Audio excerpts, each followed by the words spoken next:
are you doing? My name is Diane and this is How to Train Your Caterpillar, a spiritual life coaching channel. You're very welcome here. Thank you for checking out the video and the channel. I appreciate it a lot. And if you like the content and you feel like liking and subscribing for me as well, I'd appreciate that too. This is going to be like a follow-up video that I did the other day about people who have just discovered or think that they may be mediums. Okay, it's like an extra thing. I wanted to talk about it at the end of the other video, but I felt like it was going to be too long. So if you are a natural medium, basically what it means is that you're probably also a channel. You may or may not be a channel, okay? And when I say channel, I'm talking about kind of Esther Hicks here, okay? So if you don't, so really I'm talking about Abraham Hicks. So if you know who Abraham Hicks is, you'll know that he is channeled by a woman called Esther Hicks, okay? So I would call her a medium channel slash medium, right? If you don't know who Abraham Hicks is, you should go look it up. But basically, you know, it's this, actually if you listen to what they say, it's not one being, but it's a collection of beings who, you know, are not of this earth. They are extraterrestrial, which just means not of earth. That's all that means, you know. And they come through and they give us information about the law of attraction and all this type of stuff, and like how we're only getting in our own way, because basically they're trying to move the planet along a bit into 5D, right? That's the situation here. Like, we're holding up the show in terms of the universe like ascending. So they send these beings in to be like, come on, do stuff. So that's what I'm talking about. Like, Esther Hicks would be an example of a channel. She's able to channel messages from beings that are not of this earth, right? There's lots of examples of this type of channel, but it's often the case that if you are a medium, like if you're able to pick up messages from crossed over souls, then you are very likely also able to pick up messages from these other beings, right? These beings that are not of Earth. Because really what you're doing is telepathy. Telepathy is a real thing. You know, telepathy is just reading vibrations. Like, thoughts and feelings are just vibrations. So telepathy is just being able to, you know, being sensitive enough to pick up vibrations and emotions and interpret them in the correct way. For example, you know telepathy to be real because, like, think of all these examples of, you know, like when like a child has been in trouble and the mother just knew, and it doesn't matter where the child is, how far away they are, the mother just knows that there's something amiss with the child, you know, and it's because there's such a strong connection there. So if you have, for example, a very strong connection with someone, you're able to have a telepathic connection with them regardless of how far away the person is, because in terms of vibration, time and space is just an illusion, right? That's why you're able to communicate or see these crossed over souls, right? Because all this time and space stuff is just an illusion, okay?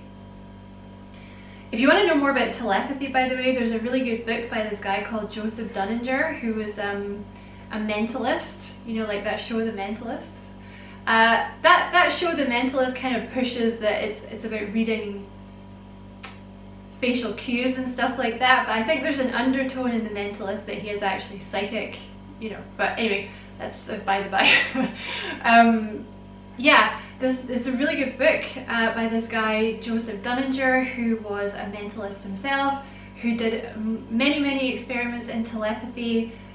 Really interesting book if you want to read about it. But basically telepathy comes from the third eye, right? Because the third eye is all about picking up like vibrations and like, yeah, basically picking up vibrations, because higher dimensions vibrate faster than our own dimension, so that's why we're usually not able to see them, right? But when you start to develop your third eye, or if you have a naturally open third eye, you're going to be more able to kind of pick up these vibrations from other beings, right?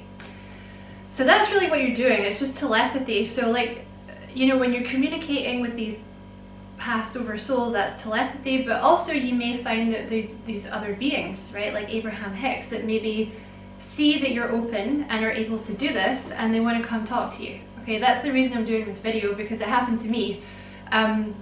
So if this is something that started happening to you, you might be like, oh my god, I'm crazy. Awesome, I'm crazy and I have no one to talk to about this. But you're not crazy. I feel like that's why I'm making these videos, like the one about mediumship and the one about this, so that, because I didn't have anyone to talk to about it, I just sort of muddled through with like, you know, the internet and like books and trying to find out what I could. But you know, you do think you're crazy. You're like, oh my god, like what? No one's gonna believe me. But the thing is, you don't have to tell anyone, right? But I'm just saying to prepare you that, you know, if you're in meditation, these beings might start to come in and just not even, maybe some of them will talk to you, but they might just like poke their beak in and see what you're doing, because they're kind of nosy, right? Like, you know, you might find when you're meditating, you just see them and then they go away, okay? Be prepared, because not all of them are going to look like us, okay? If you want to know, that's all I'm going to say, okay? Just be prepared that they might not look like you, but that doesn't mean that they're bad, right? Same with like humans, like people that don't look like you are not bad, they just don't look like you, right? If you want to know more about that kind of stuff, there's a really good show. I cannot remember the name of the show. It's on Gaia, but it's presented by this guy called David Wilcox, and he always has this guy on it called Emery Smith, who used to be kind of deep state, like military, like very, you know, secret squirrel military. And basically what he says is he ended up working with all these different beings from like different planets, like different dimensions and things, and they develop certain, you know, they don't look like us basically. If you want to know more about that, you can go check it out. Highly recommend it. It's fascinating. He's a fascinating guy, so clever. Also, you may want to check out things like Native American creation stories and like Native American cave art, because it talks about this kind of thing too, okay? You may also be a channel. See, if you're a channel for you know, these kinds of beings, bear in mind that there are many different kinds of beings, okay? You may also be a channel for like archangels, okay? And if you don't resonate with the archangel thing, think of them as, you know, you can think of them as angels, or you can think of them as beings of consciousness, okay? You may also be a channel for them, okay? So for example, like Archangel Metatron might want to work with you. You may be someone that is very able to access the Akashic records, because he's like God's scribe, if you want to go down the Catholic route. But in terms of spirituality, he's like the keeper of the Akashic records. So if you're able to work with Metatron, you would be very able to access the Akashic records to help people find out about their past lives, or about what they're meant to do on the planet, right? Things like this. So you could be a channel in that way. If you want to know more about this channeling stuff, you should go look it up. You know, depending on how open-minded you are about this kind of stuff, you know, there's lots of different stuff out there about this. But I just want to lay some stats on you as well, right? In case you're sitting there being like, oh, I kind of believe it, but like, I don't know, she's talking about like aliens and extraterrestrials and all that kind of thing. I just want to say, first of all, I don't believe that UFOs are visiting Earth, okay? I don't believe like little green men are like coming out of UFOs and wandering around the planet, okay? Maybe in the past, I don't believe that that's happening now, okay? If you do, that's, you know, totally like fine. Obviously, I just don't believe it, because I actually read this book once called The Book of Ra. That was, I heard about it on Aaron Doughty's channel. He always talks about really interesting books. It's called The Book of Ra, and basically it's like a channel. Actually, it's this person, this woman that kind of goes into a trance state, and through her, this like consciousness being comes through, and they call themselves Ra. And basically what they say is that UFOs are thought forms projected by humanity, which gets into another question of like, does that make them real, or are they just projections? Ooh. But that's kind of one of the reasons I don't really believe in UFOs. But having said that, I just want to talk about some stats in terms of the likelihood of humanity being the only race out there, okay? So we live in the solar system. Our solar system is within a galaxy called the Milky Way. Now, NASA, this is statistics from NASA, they estimate that within our galaxy there could be up to 100 billion planets. And from what I can gather, from what I've read, that's a very low conservative estimate. Some people actually put it in more in terms of like 800 billion, okay? But let's go with NASA's thing, right?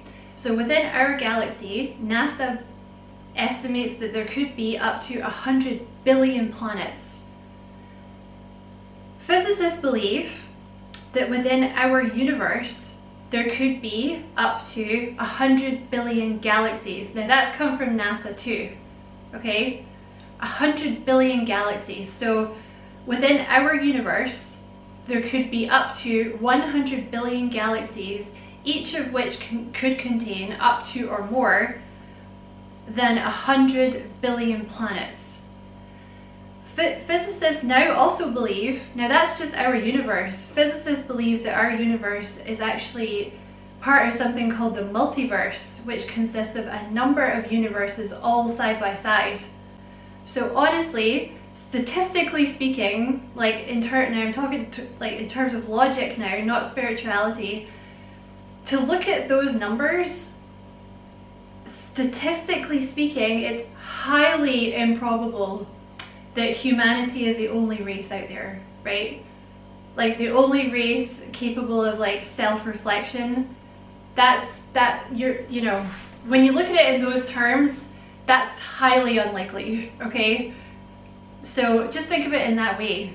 You know, I think a lot of people are becoming like more open to this idea, but just be aware that you could be a channel for not only crossed over you know, souls, but also other beings that want to communicate with you.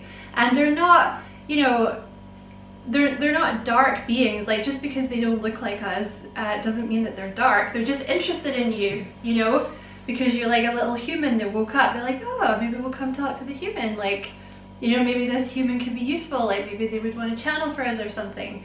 And bear in mind, just because they come through to you doesn't mean that you have to tell anyone. It doesn't mean that you have to do anything about it.